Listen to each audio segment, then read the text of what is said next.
अब ये ज्ञान गंगा जब पढ़ने के लिए दी तो इसमें 5-7 मैंने पन्ने पढ़ पाया, इतने में मुझे झकझोर के रख दिया। और मैं श्रीमद् भागवत कथा किया करता था और उस कथा को करके हम अपने आप को बहुत बड़ा विद्वान समझते थे। संत रामपाल जी महाराज जी वो पूर्ण ब्रह्म है, परम पिता परमेश्वर है। वो कबीरगंज की आश्रम में सेवा में था 35 साल। मुझे झकझोर के रख दिया और मेरी एक कंपामान सा शरीर हो गया और पसीना छूट गया मेरा।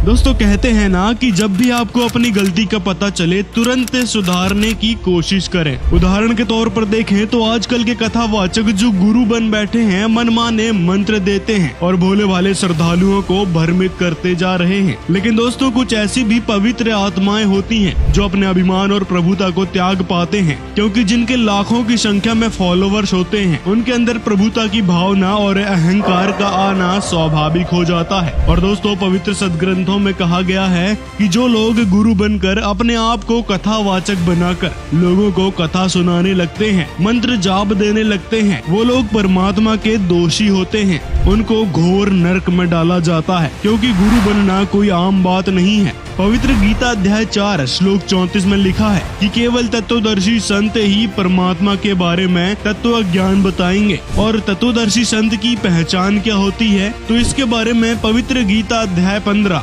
श्लोक 1 से 4 में बताया है कि जो महात्मा उल्टे लटके हुए संसार रूपी वृक्ष की संपूर्ण जानकारी विस्तार से बताएंगे वो तत्वदर्शी संत होंगे। तो दोस्तों वर्तमान में संत रामपाल जी महाराज ही वह तत्वदर्शी संत हैं जो तत्व ज्ञान विस्तार से बता रहे हैं। संत रामपाल जी महाराज ने ऐसा आध्यात्मिक ज्ञान दिया है जिसको सुनकर आप हके बक्के रह जाओगे। ऐसा ही कुछ इन कथावाचकों के साथ हुआ है जिन्होंने संत रामपाल जी महाराज का ज्ञान सुना और अपनी गलत दिशा को त्याग कर संत रामपाल जी के शरण में हो लिए। आज हम आपको कुछ ऐसे कथावाचकों के बारे में बताएंगे जिन्होंने अपनी प्रभुता और अपने अभिमान को त्याग कर जो श्रद्धालुओं को गलत भक्ति मार्ग पर लगाया था, उनको भी समझाया कि वास्तव में जो हम भक्ति बता रहे थे वो शास्त्रों के अनुसार नहीं थी, वह मनमानी कथा थी। और उन कथावाचकों ने आगे से आगे लोगों को समझाया कि संत रामपाल जी महाराज के पास ही वह तत्व ज्ञान है जिससे परमात्मा को पाया जा सकता है।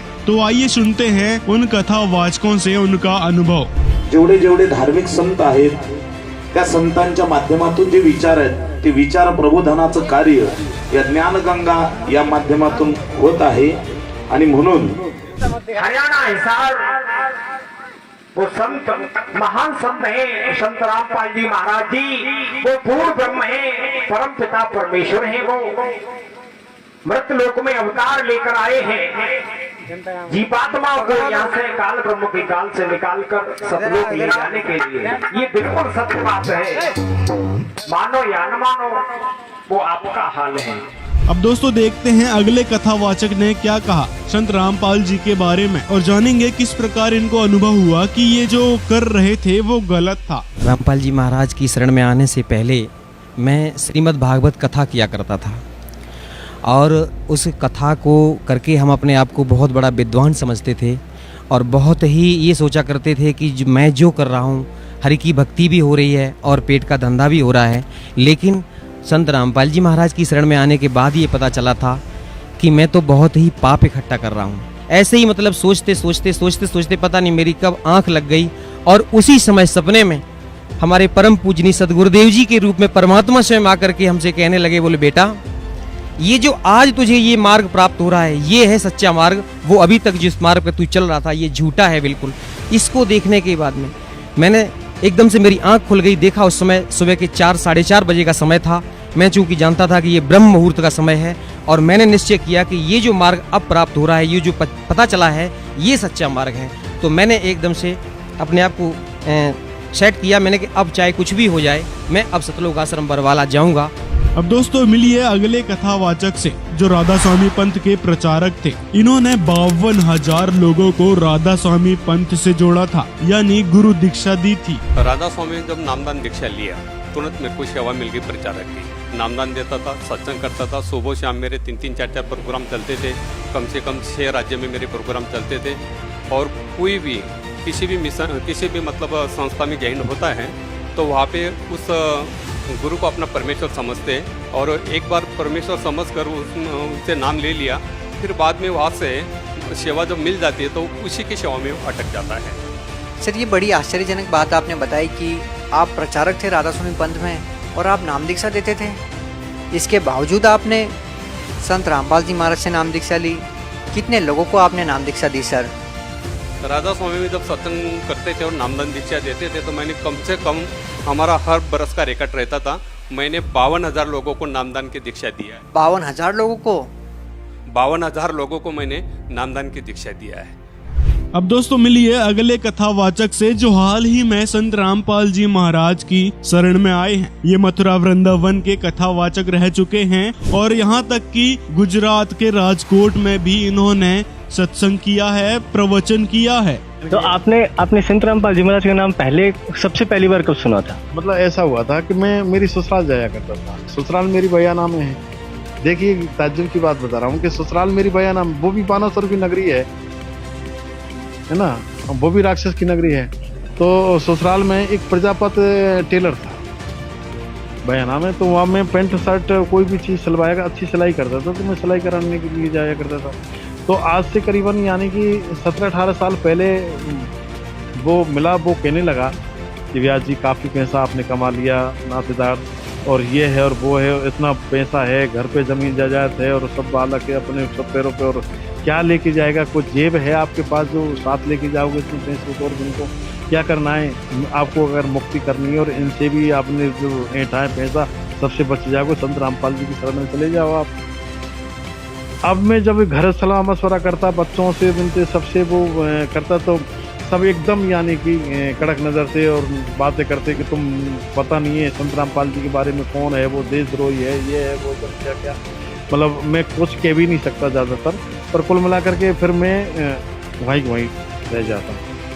अब कारण क्या है कि यहाँ शास्त्रार जो अपने घर लेके गया, वो 2-3 घंटे तो वहाँ मगज मारी, फिर वो अपने घर ले गया, फिर उसने ये जो पुस्तक थी ज्ञान गंगा, ये मुझे पढ़ने के लिए दी, ये ज्ञान गंगा। अब ये ज्ञान गंगा जब पढ़ने के लिए दी तो इसमें 5-7 मैंने पन्ने पढ़ पाया, इतने में मुझे झकझोर के रख दिया और मेरी एक कंपामान सा शरीर हो गया और पसीना छूट गया मेरा, और मैंने सोचा कि रे पगले तेने तो तेरा जीवन बर्बाद कर डाला, यानी कि क्या क्या तुझे दंड भोगना पड़ेगा, तो एक पतन की ओर जा रहा है। दोस्तों अगले कथावाचक है हरि नारायण शास्त्री जो नागौर से हैं। इन्होंने भी अपनी गुरु पदवी को त्याग कर संत रामपाल जी महाराज से नाम दीक्षा ले ली है। आपको संत रामपाल जी महाराज के रास्ते में ऐसी क्या विशेषता लगी जिसके कारण आपने वो अपनी जो भी पुरानी परंपराएं थी उनको छोड़कर जो संत रामपाल जी महाराज भक्ति मार्ग बता रहे हैं वो आपने अपनाई है? ऐसा क्या है इनकी भक्ति में?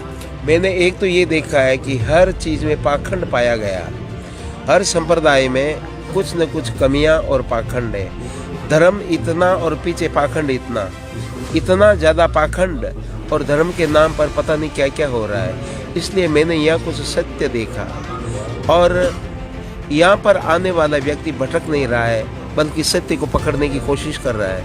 और रामपाल जी महाराज ने जो शब्द दिए हैं, जो नाम दिए, उनका क्लेश कट रहा है, और दूसरों ने जो नाम दिया है उनकी खुद की साधना नहीं है। असलियत में ये है, जिन गुरुओं से हमने दीक्षा ली है उनकी खुद की पूरी साधना नहीं है। अब दोस्तों मिलिए अगले गुरु से जो कथावाचक भी थे और साथ ही साथ गुरु उपदेश भी देते थे, जो महाराष्ट्र के नागपुर जिले के हैं। ये 15 साल तक गुरु पदवी पर रहे।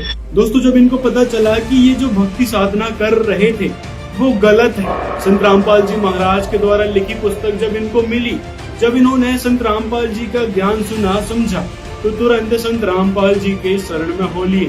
तो ये होती है सच्ची आत्माएं जो अभिमान को त्याग कर, जो प्रभुता को त्याग कर परमात्मा की ओर आगे बढ़ती हैं।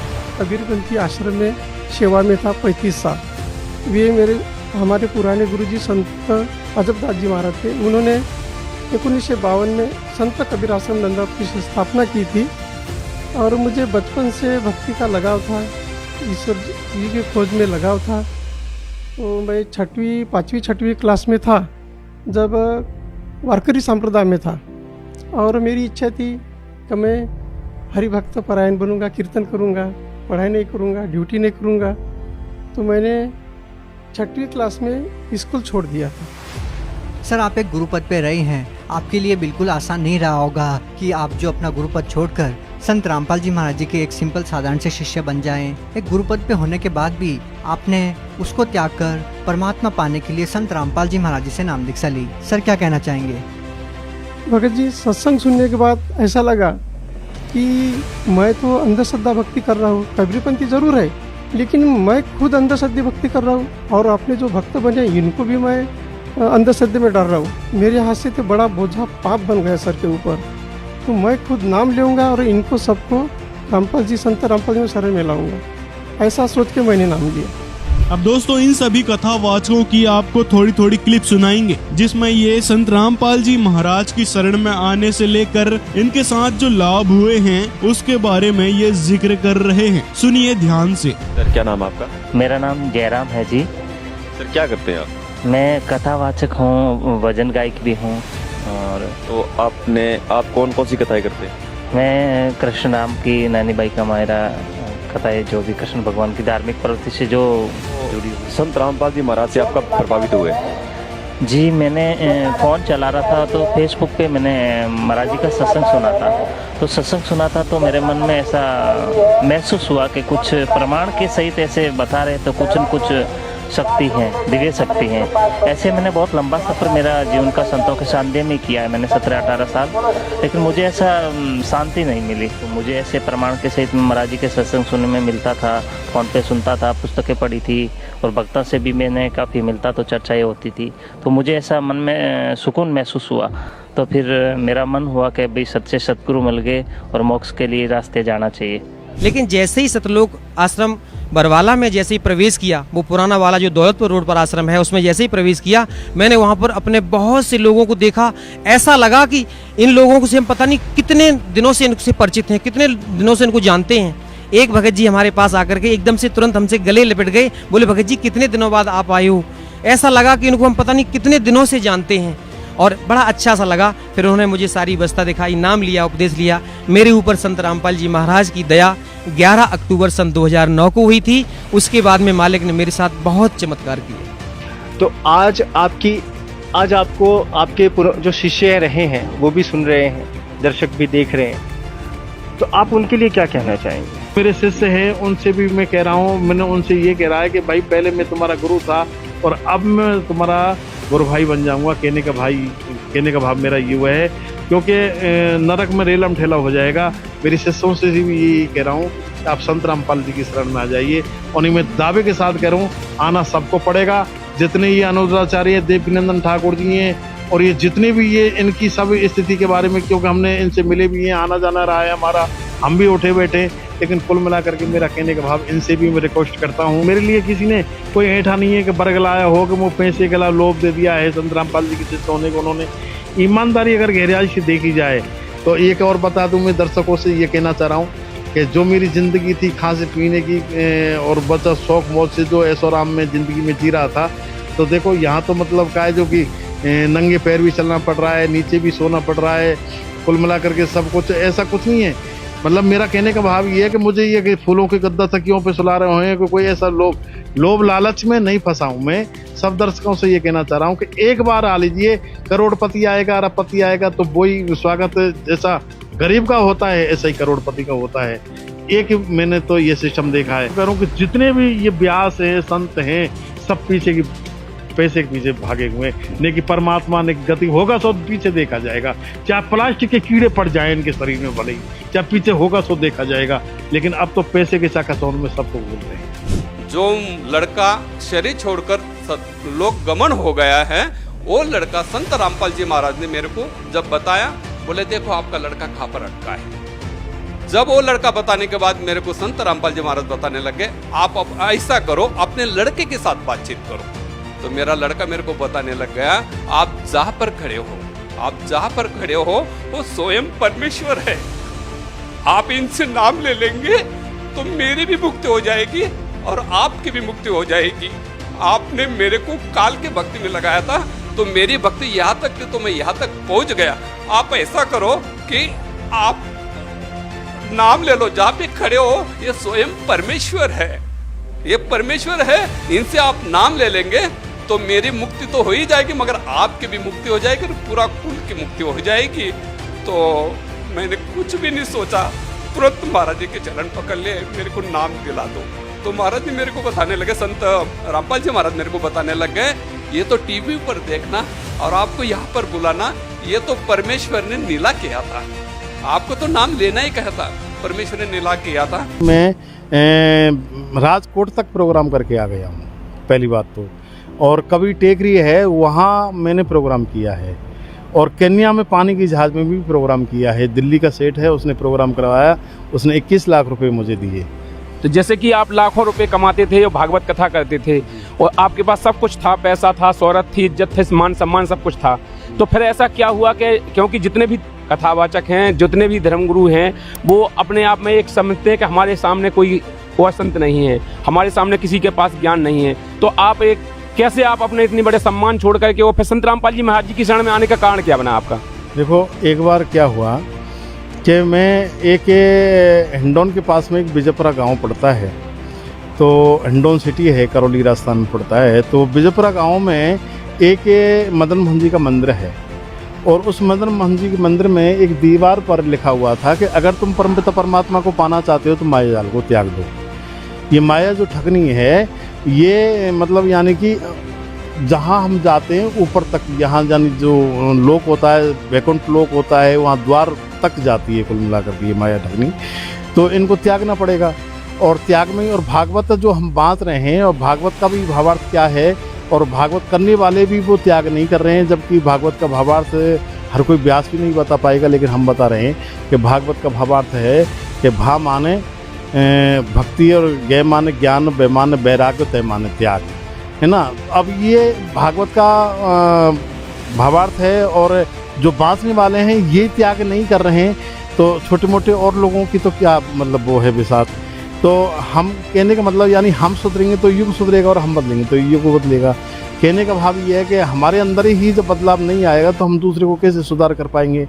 लेकिन हमारे कारण क्या है कि ये जो हमारी ये अंदर से ये रही है कि पैसा कमाने की एक होड़ सी हो गई, यानी कि एक धंधा मान लो या बिजनेस मान लो। तो मतलब मैं यहाँ पर रोकना चाहूंगा, जैसे कि आपने कहा पैसा कमाने की होड़ सी हो गई, तो जितने भी धर्मगुरु हैं क्या ये पैसा कमाने की होड़ में लगे, इनके पास भक्ति विधि सही नहीं है क्या? ये भक्ति नहीं है? मेरा कहने का मतलब ये है कि हवा का हवा बैठा हुआ है, मैं एक दावे के साथ कह रहा हूँ। इनके पास वो नहीं है कि असलियत मतलब यानी मोक्ष मंत्र नहीं है इनके पास, मोक्ष मंत्र नहीं है कुल मिलाकर के, क्योंकि ये यहाँ तक है राधा तक जो कहते हैं राधे राधे जाप करो, और जो कहते हैं कि नारायण नारायण जाप करो, कहते हरे राम हरे कृष्ण जाप करो। राधा मेरी स्वामी, मैं राधे को दास, जन्म जन्म दीजियो मोहि श्री वृंदावन वास। तो तीनों लोक 14 भवन ये तेरे आदि, मतलब राधे तक सीमित रह गए, और यहाँ तक मैं आगे आदि शक्ति दुर्गा तक ये मान लो, या निरंजन तक मान लो, नहीं आगे और जानकारी नहीं है हर किसी को। अगर ये जानकारी होती तो संत रामपाल जी की शरण में आ गए होते। तो दोस्तों, आपने सुना कि किस प्रकार ये लोग संत रामपाल जी महाराज की शरण में आए और इनको क्या क्या लाभ मिले। दोस्तों, ऐसे ही संत रामपाल जी महाराज को तत्वदर्शी संत नहीं कहते। संत रामपाल जी महाराज ने जो भक्ति मार्ग बताया है वो प्रमाणित है, और जो भक्ति मंत्र संत रामपाल जी महाराज देते हैं वह सभी शास्त्रों के अनुसार है, जिससे साधक को लाभ ही लाभ मिलते हैं। तो देर किस बात की, आप भी संत रामपाल जी महाराज से नाम दीक्षा लें और सत भक्ति की शुरुआत करें। अन्य कथावाचक जो हैं अपनी कमाई के पीछे लगे हुए हैं और लोगों को मनमाने मंत्र व मनमानी भक्ति विधि बताते हैं। कथा भी वही सुनाते हैं राम कृष्ण की जो चलती आ रही है, लेकिन गीता अध्याय 17 श्लोक 23 में जो मंत्र बताया गया है ओम तत्सत, और गीता अध्याय 18 श्लोक 62 में जिस परमेश्वर की शरण में जाने के लिए गीता ज्ञान दाता ने कहा है, उसके बारे में ये कथावाचक जिक्र तक नहीं करते। तो देर ना करते हुए संत रामपाल जी महाराज से नाम दीक्षा प्राप्त करें और सत भक्ति की शुरुआत करें। दोस्तों, वीडियो पसंद आया हो तो लाइक करें और ज्यादा से ज्यादा अपने मित्रों तक शेयर करें। कमेंट में अपनी राय जरूर बताएं ताकि हम आपके लिए ऐसे ही और वीडियोस लेकर आ सकें।